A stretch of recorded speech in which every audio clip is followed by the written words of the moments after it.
I am really happy to be here at the inauguration of a new academic course in the issue of identities.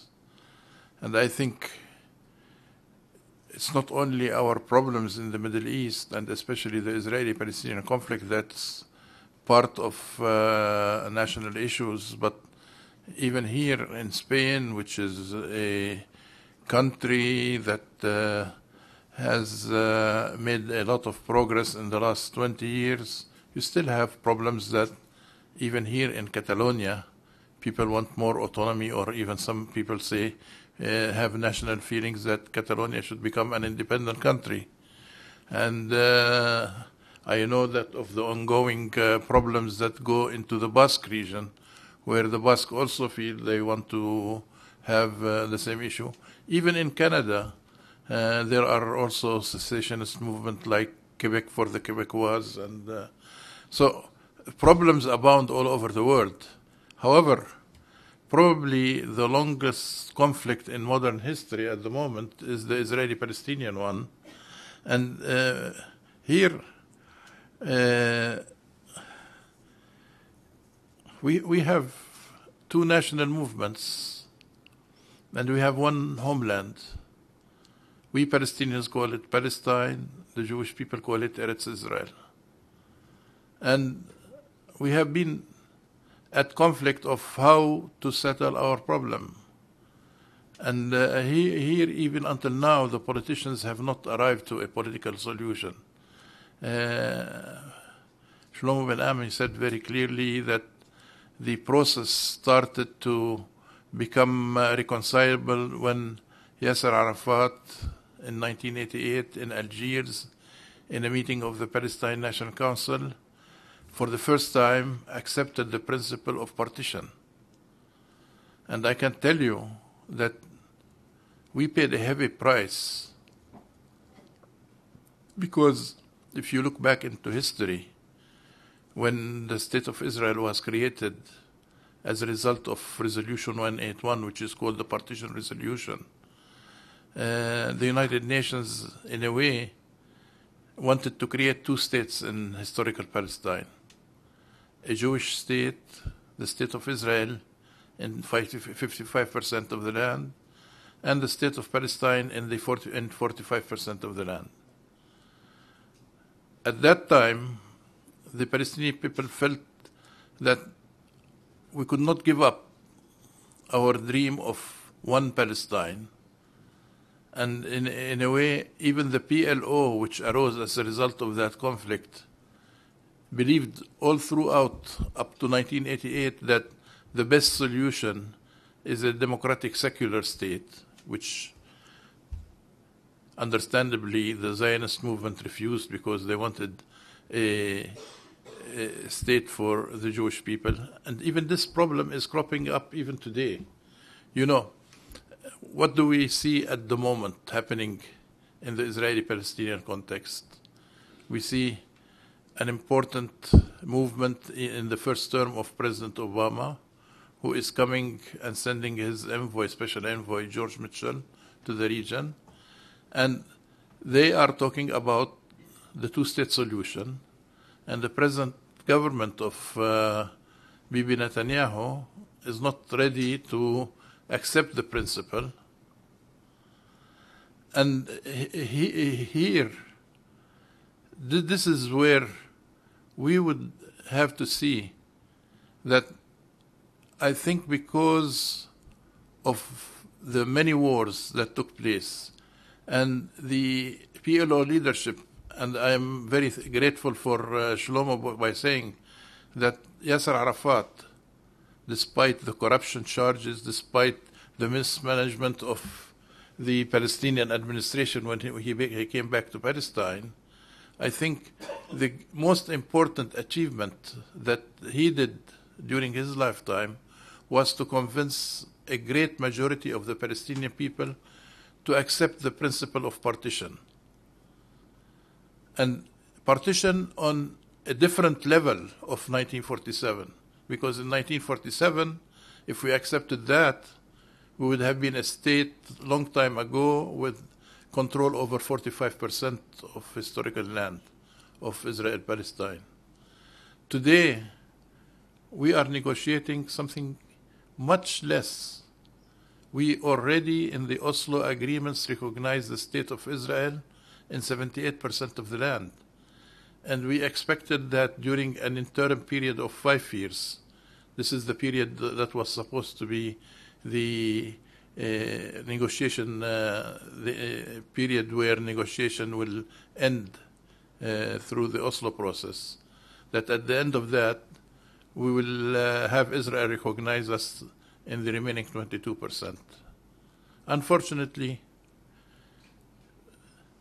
and I understand the internal political process both in Israel and Palestine, there is no yet a leadership in Israel today that can survive as a government, as a cabinet, which will give up the 22%.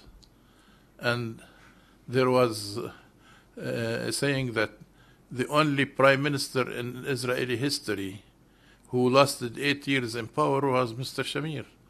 But Itzhak Shamir was very clear when he said, even after Madrid, the conference in Madrid, I will negotiate with the Palestinians, but I will not give 1 inch of land, and that I will forever continue to do so. Israeli governments, exactly also in Palestine, the main problem today between Fatah and Hamas is to recognize or not to recognize the state of Israel. So in Camp David, where Shlomo Ben Ami was one of the main negotiators with Ehud Barak, the issue was, I think, part of the borders, but the main problem was refugees and the holy sites in Jerusalem. And I think I should point a finger that the Americans during the Clinton era were not very helpful in the negotiations. They were not well prepared. The issue, I believe, when the Palestinian negotiators came back from Camp David, they said, we have made progress. They did not say that Camp David failed. And for us Palestinians, the most important issue for the first time in the history of Israeli governments is that Ehud Barak was courageous enough to bring the issue and the future of Jerusalem on the table. It was a taboo question. It was a non-starter. And I believe this led to the demise of his government because when he returned from Camp David, during Camp David, one Israeli party withdrew from the government, and then the other Israeli party withdrew, and the Barak government became a minority government. So when real serious negotiations take place, until now, no government in Israel can survive. And I think here the main problem is the political system in Israel. You know, in Israel, for the past, I don't know how long, no single party was able to form a cabinet with a majority of one party. And look even at the this before the elections. What's her name? The leader of Kadima, Livni. Livni tried to form a coalition and prevent elections in Israel, and she was unable to do so because the Shas party of Israel insisted on one issue, that if they would join the government, the issue of Jerusalem would not be included. So here, I'm not going to talk in depth about the problems of the internal situation in Israel, and I think the only way to reform it is that if in the future the Knesset will legislate to raise the threshold of parties that enter the parliament from, say, they are now 2% to maybe 4%, like the Germans, or 5%. This will allow bigger parties to be able to rule, maybe with a coalition of one or another party. But the present coalition, I think Netanyahu, in order to become prime minister, had to, I don't want to say the word, but to bribe many of the small parties, including the present foreign minister, to be included by giving, this is the largest cabinet with more than 30 ministers and 6 deputy ministers in the history of Israeli governments. Now, we also have weakness. We had a historical leader, Yasser Arafat. He passed away from the scene.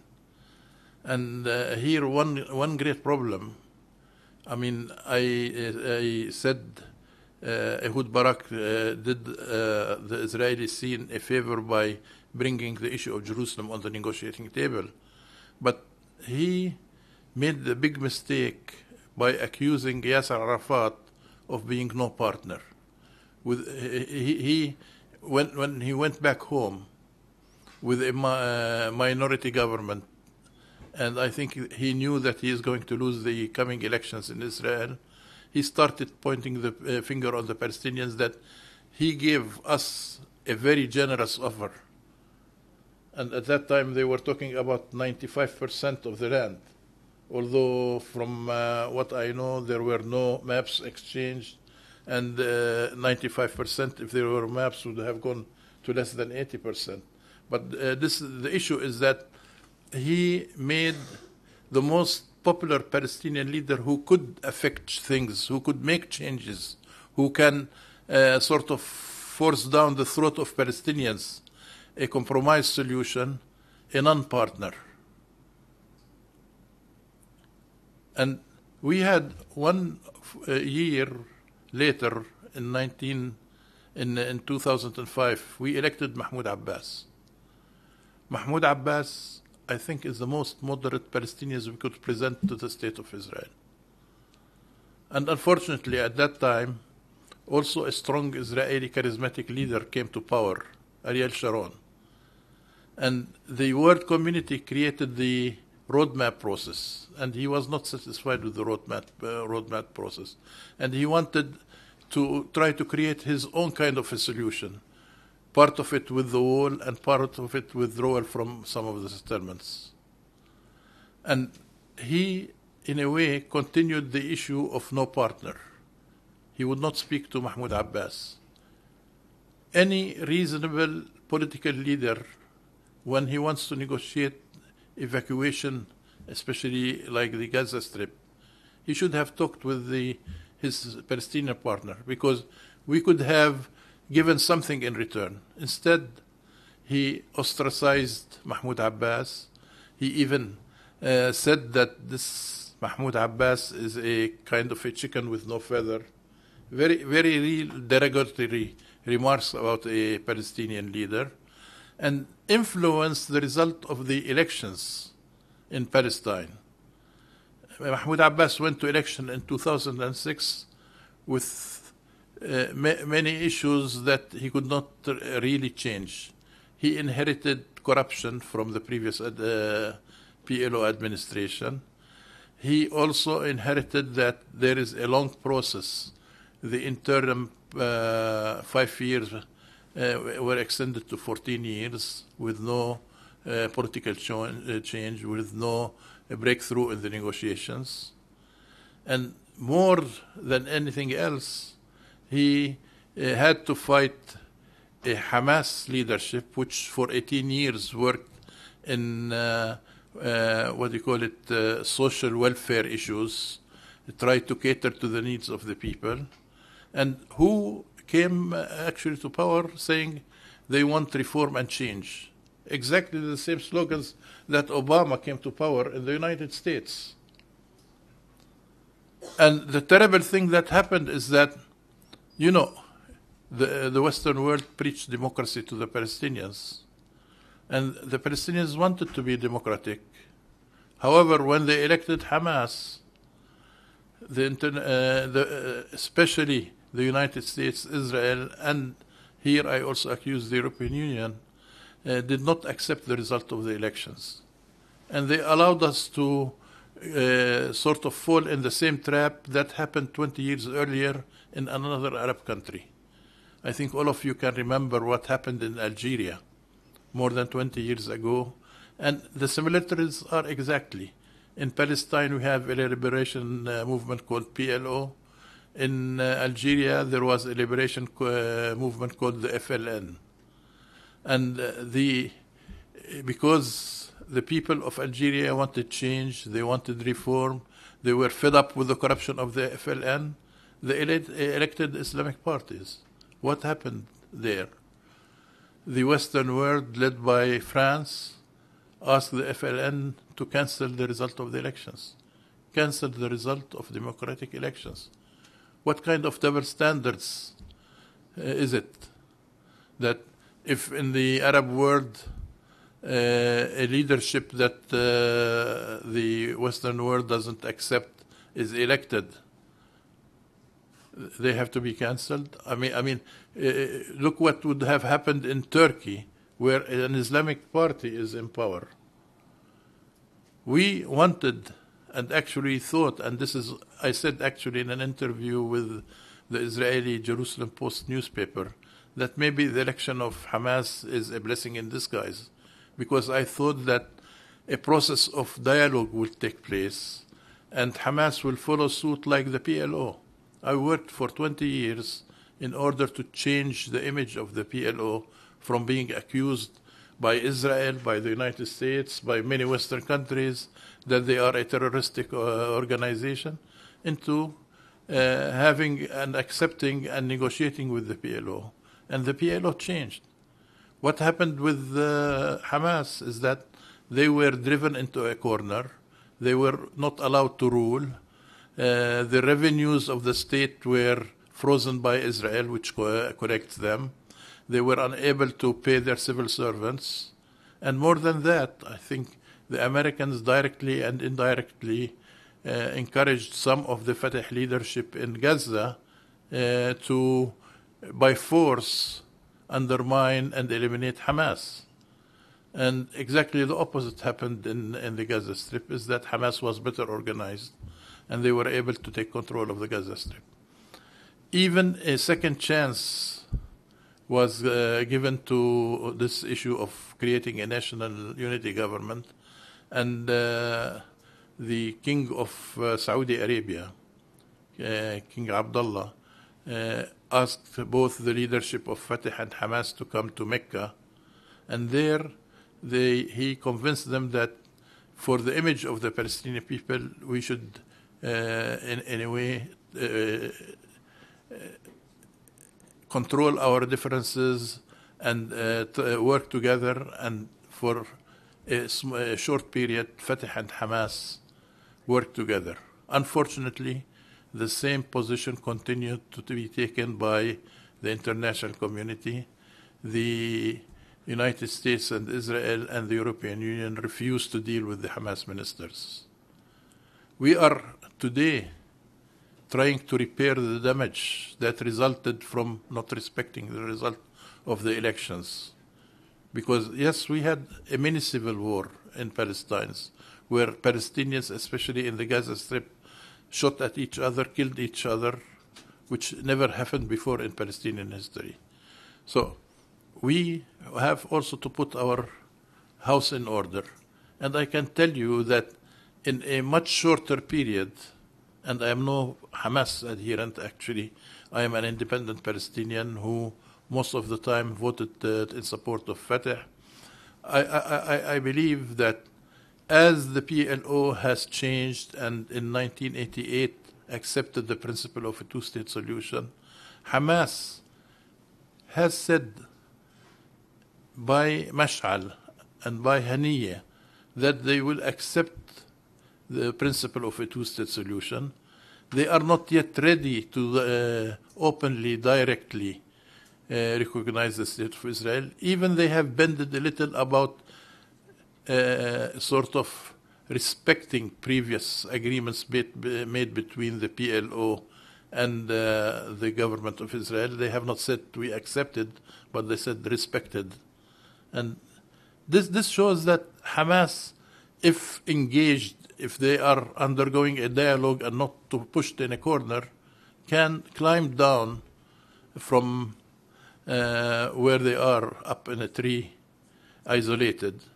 The trouble is that the international community have not given their that chance. Now, you know, I was talking to today a leading member of the new government in Israel, Uzi Arad, who is the at the present, I think, what do you call him? National Security Advisor to. And he said, all previous Israeli governments talk a soft language of peace.